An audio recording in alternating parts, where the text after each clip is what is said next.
এই বাংলাদেশকে আমাদের জন্য বসবাসযোগ্য করতে হবে। এমন বাংলাদেশ আমাদের গড়তে হবে যেখানে সংবিধানের উপরে কেউ কথা বলতে পারবে না। একজন মানুষের অধিকার, সে যতই ক্ষমতাশীল ব্যক্তি হোক, সে যতই ক্ষমতাশীল দল হোক, সে যতই অধঃপতনকারী শক্তি হোক, আমার দেশের মানুষের অধিকার কেউ কোনোদিন নিতে পারবে না। আমার বন্ধু সানজিদা ইসলাম তুলি, তার মা, তার বোন, তার পরিবার, যারা আমার রক্তের আত্মীয়রা যখন আমাদের পাশে থাকেন, তারা আমাদের পাশে ছিল।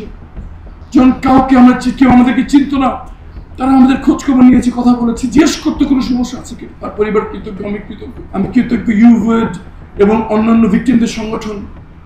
এই বিপ্লব পরবর্তী সময় আমরা মনে করেছিলাম আমাদের আর কিছু দুশ্চিন্তা থাকবে না, কিন্তু এখন অনেক ভিকটিম যারা বেরিয়ে এসছেন জীবন নিয়ে, স্বাভাবিক জীবনে ফিরতে পারছেন না, পড়াশোনায় ভালো চাকরি হচ্ছে না, ব্যবসা করতে পারছেন না, একটা ভালো বাসা ভাড়াও দিতে পারছেন। কেমন করে সম্ভব এই বিপ্লবের পরও স্বাধীন বাংলাদেশে এই মানবতার জীবনযাপন?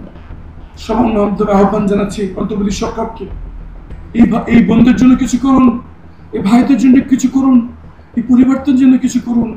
এই কয়েকটা গুতিকরি পরিবার এই মানব ইতিহাসের বর্বরতম হিংসতার শিকার, তাদেরকে এভাবে অসহায় ছেড়ে দেবেন না।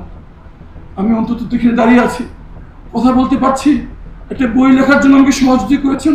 আমি দেখেছি সাংবাদিক ভাইরা সবাই আসছে, কিন্তু হাজারো পরিবার কিন্তু আপনারা কেউ চেনেন না, তাদের কষ্ট কথা শোনার কেউ নাই, তারা ডাকলে একটা সাংবাদিক ভাই ফোনও উঠান না। তাদের জন্য অন্তর্বর্তী সরকারকে আহ্বান জানাচ্ছি, কিছু একটা করুন। আর যদি সরকার কিছু না করে, বাংলাদেশের যারা গুণগ্রাহী আছেন, মানব সেবক আছেন দেশের বাইরে, এসব পরিবারকে ভুলে যাবেন না। তাদের সাথে যা করা হয়েছে, তার এই দুনিয়ায় কোনো ক্ষতিপূরণ কোনোদিন সম্ভব না। হয়তো তাদের পাশে দাঁড়িয়ে সৃষ্টিকর্তার সন্তুষ্টি আমরা অর্জন করতে পারি। আজকে শুধু এই কথা বলে শেষ করছি, আমাদের হতাশ হলে চলবে না, আমাদের আস্থা রাখতে হবে। জুলাই যোদ্ধারা আমাদের আস্থার নতুন জীবন দিয়েছেন। যখন পুলিশ বাহিনী উধার হয়ে গেছিল, তখন বাচ্চা ছেলেমেয়েরা, যাদের কি তার পিতামাতা তাদের কাছ থেকে কিছু আশা করে না, তার রাস্তায় দাঁড়িয়ে ট্রাফিক কন্ট্রোল করেছে। এই বাচ্চা ছেলেমেয়েরা আমাদেরকে আবার স্বপ্ন দেখতে শিখিয়েছে। আমি আবার স্বপ্ন দেখি এমন বাংলাদেশে যেখানে থাকবে না আঞ্চলিকতার বৈষম্য, যেখানে থাকবে না মতাদর্শ ধর্ম নিয়ে বৈষম্য। আমার শুধু চিহ্ন মানুষ, আমার শুধু চিহ্ন কে নাগরিক। সবাই কাঁধে কাঁধ মিলিয়ে, হাতে হাত মিলিয়ে, ভাই বোনের মতো সবাই একসাথে বসবাস করব এবং পরবর্তী বংশধরদের জন্য একটি সুখী, সমৃদ্ধশালী, ঐক্যের বাংলাদেশ রেখে যাবো ইনশাআল্লাহ।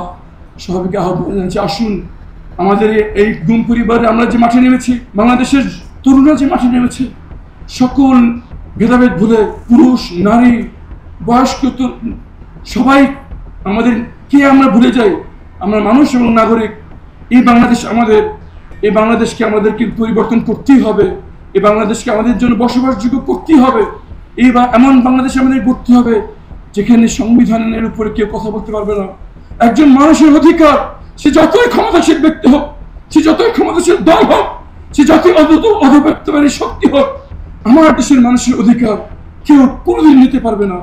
এমন দেশ গড়ার কাজে আমরা আসুন সবাই একসঙ্গে ঝাঁপিয়ে পড়ি এবং নতুন বাংলাদেশের সূচনা না করে আমরা ঘরে ফিরব না। সবাইকে কষ্ট করে আসার জন্য, অনেকক্ষণ ধৈর্য ধরে কথা শোনার জন্য ধন্যবাদ।